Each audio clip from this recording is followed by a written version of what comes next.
Hello, page dominators. Ryan Perry here with my partner in crime, Michael Mattis. Good afternoon, Michael. How are you doing today? Honestly, Ryan, I'm a little tired, man. I was at a golf course early this morning, but I'm rock and rolling. God was beautiful. Can't complain. That's what I understand. You're up at 5 a.m., which in Cabo time, that's got to be like 2 a.m. or something. You know, I'd tell you, I rarely do I wake up that early except to fish or golf. And this morning, as I'm leaving the house, the sun is rising. It was epic. So it was just beautiful. Loved it. Very good. Well, I hope that works out for you. Today, we are going to talk about geo-targeting. You know, a lot of times people talk about SEO and they talk about it typically on a national level. And SEO on a national level is much, much different than SEO on a local level. And anytime we're talking about local, we're talking about geo. That is what specific city or even neighborhood that you're in, and how can you basically send the signals to Google that you want to be found in those cities, correct? Correct. Yeah, we had a webinar on this last week where we kind of talked about keywords too. And, you know, you and I have not rehearsed this, so I'm excited about where the direction is going to go. But yeah, geo-targeting, you know, keywords. Last night, you and I also had a webinar about, you know, visibility for local merchants. So yeah, let's just dive right into it. Non-rehearsed, geo-target. I'm going to leave it up to you, Ryan. You're more the local expert, I should say. So All right. is there anything you want me to share or you want to talk about? Let's define, first of all, what geo-targeting keywords is. Yeah, well, for me, geo-targeting is stating specifically what cities that you want to be found in. And why that's important to me is that Google is all about relevancy. If you're trying to do a search about cars and they give you motorcycles, that's not relevant. Therefore, they haven't done a good job. Therefore, you're not going to use their service anymore.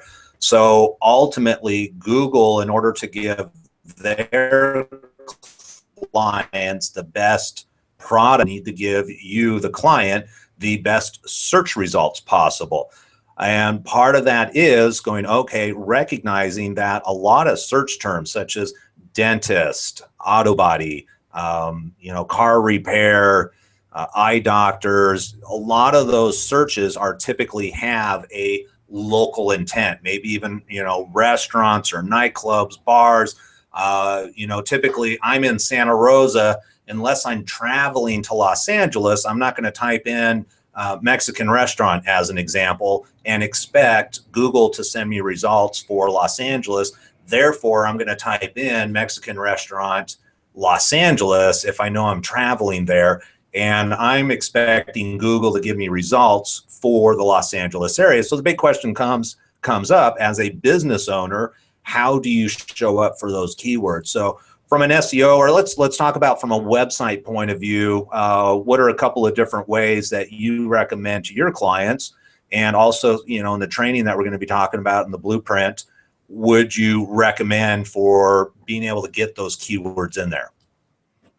Yeah, I like this conversation. So historical, talk about what happened maybe just 5 years ago, and then I want to lead into, you know, the importance of geo-targeting keywords. 5 years ago, when mobile phones wasn't really relevant and so forth, how were searches conducted? Do you remember, or can you talk about that? Well, everything was done primarily on the PC. And so when I typed in, I would do, if I was looking for a dentist, I'd just type in dentist. And if I didn't get the results that I was looking for, I would type in dentist Santa Rosa or dentist 95401, put a zip code in. When you searched 5 years ago, did you type in Santa Rosa dentist? And then today, do you also type in Santa Rosa dentist, or you just type in dentist like from your PC or your mobile phone? I can tell you, for me personally, I started just typing in dentist. What I learned though over time was that a lot of times if I typed in a generic search like that, I got generic results. And so I learned over time to start prioritizing, okay, if I want a dentist, I need to specifically state where I'm at. Okay. Well, when I work with the clients here, especially locally, and you get your local and you got your national clients, but I always tell my clients that, for example, if you're going after dentistry, first of all, there's a bunch of keywords within dentistry. You have teeth whitening, you have, you know, root canal and so forth and so forth. In addition to that, I mean, that's more of on a national, but if you want to target on a local, I always tell them, let's say you're in Santa Rosa, I would say, you know, Santa Rosa dentistry, Santa Rosa, Santa Rosa teeth whitening Santa Rosa. So I always want to make sure they include their city so that it does pop up. I mean, is that something you do too? Is that what you recommend? Yeah, totally. Well, there's a couple of different places. So anytime you're optimizing a website, and for me, if you're doing on page that is on the website itself, that's, for me, it's a static. Typically your website doesn't change except for your blog on a consistent basis. So that one-time optimization, a couple of places that you need to really make sure that the city, whatever you're trying to geo-target, and it doesn't have to be just the city that you're in.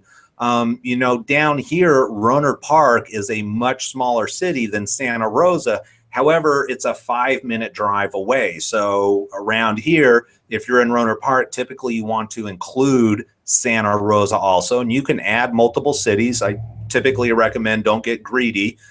Stick with the core, where your core audience is. But a couple of places that, for me, if you're going to geo-target and include the keywords, is going to be in your meta title, meta description, which really doesn't play as much of a role anymore. However, I throw it in there regardless.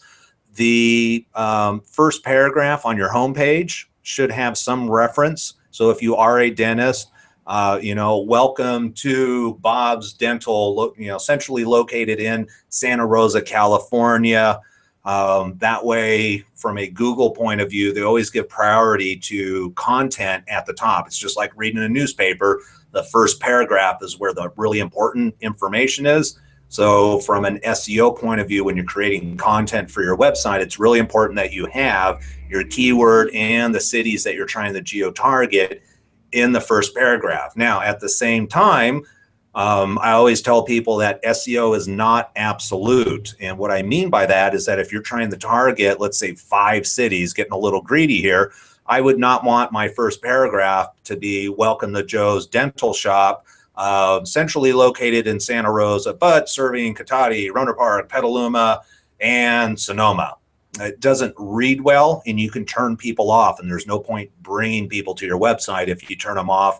And then the next place is in the footer. I always recommend you put your city or your address and phone number down in the footer of your website, and any additional cities that you want to service down in the footer. And the reason why I put it in the footer is because the footer shows up on every single page, including your blogs. So if you create a blog about teeth whitening, as an example, as Google bots go through and read that, they're also going to read the footer, and they're going to see Santa Rosa, Rohnert Park, you know, Cotati.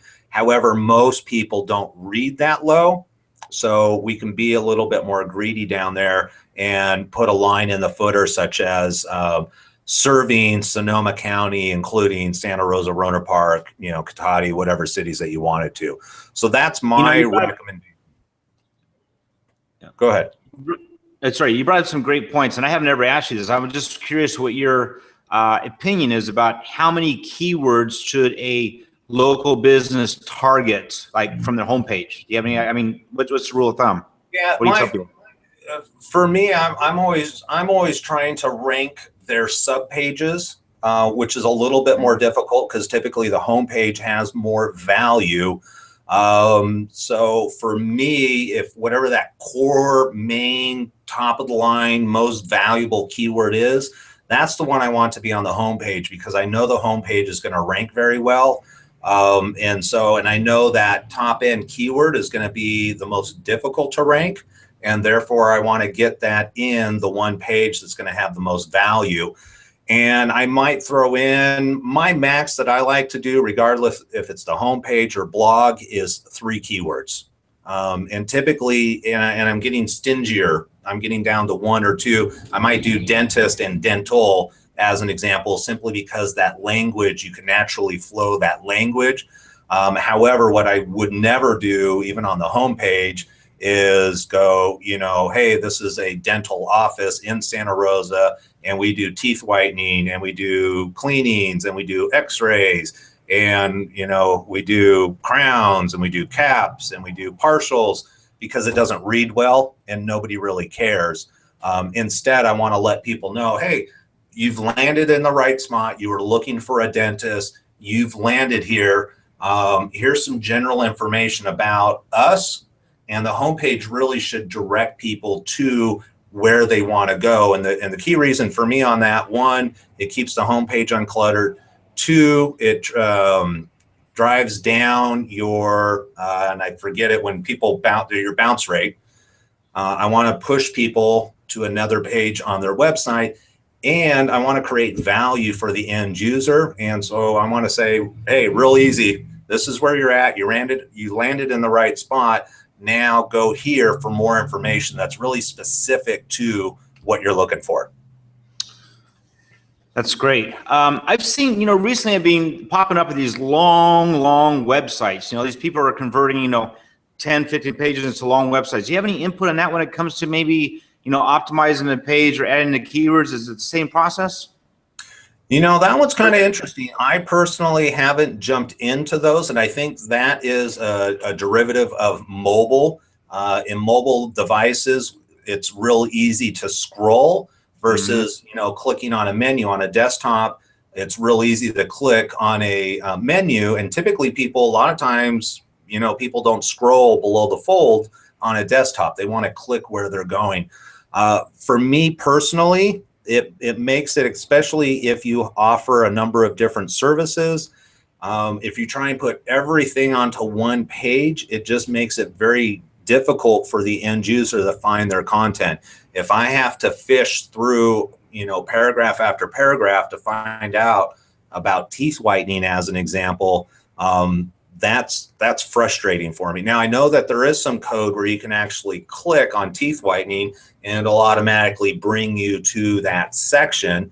The problem is if it is not a separate page, then I'm not able to get that sub page ranked for teeth whitening as an example.